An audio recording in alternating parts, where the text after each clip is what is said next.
العمين هي على بنت عمه، شنو رايك بهاي الظاهره؟ هذا بطران على ربه.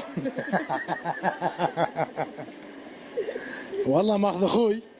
اي والله عليه من انا على بنت عمي. والله لا، وكل واحد وطريقته يعني. نعم على اساس انا على بنت عمي. فعلا. والله على اساس كل واحد وذبته وطريقته. انا اخذت عن حب. ما انت. اي تعالي جاي. ايه سولف لنا. اكو احد عارض بهذا والله اللي الموضوع؟ عارضوا. اي اهلي عارضوا شهرين انا بايت برا البيت. شنو؟ احبها وما ياخذوا لي اياها. ليش؟ بعد شايف هاي سوالف مال النسوان.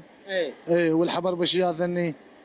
اي بس كل هذا واخذتها غصبا على اهلي وعلى اهلها.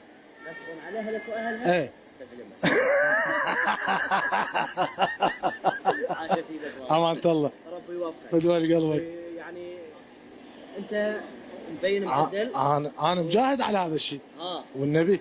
والله هو اللي يحب لازم يجاهد. طبعا. مو صح؟ والله هو بعد اللي يحب مره واحده مو مرتين. طبعا. ايه وضحينا بكل شيء والله. بما انه فتحنا موضوع زواج بنت العم او الاجباري على انه تاخذ ابن عمها. هاي مو حلوه، هاي صار هذا جيل قديم. نعم. امانة الله هذا جيل قديم. انت جاي هسه والله بنت عمي هذا يوم صار الشغله همين. اي والله انا على بنت عمي يا شنو، لا هو ماخذها ولا مشي قسمته. خلي البنيه تروح، انت علي من تشلب بيها. لا انت اللي ماخذها ولا انت منطيها للغريب ومشلب بيها على اساس. لا عمي خلي تروح الله وياها. والله انا اريد اخذها. حلو. وما اريدها لا عمي روح الله وياك. بعد عليه اساس.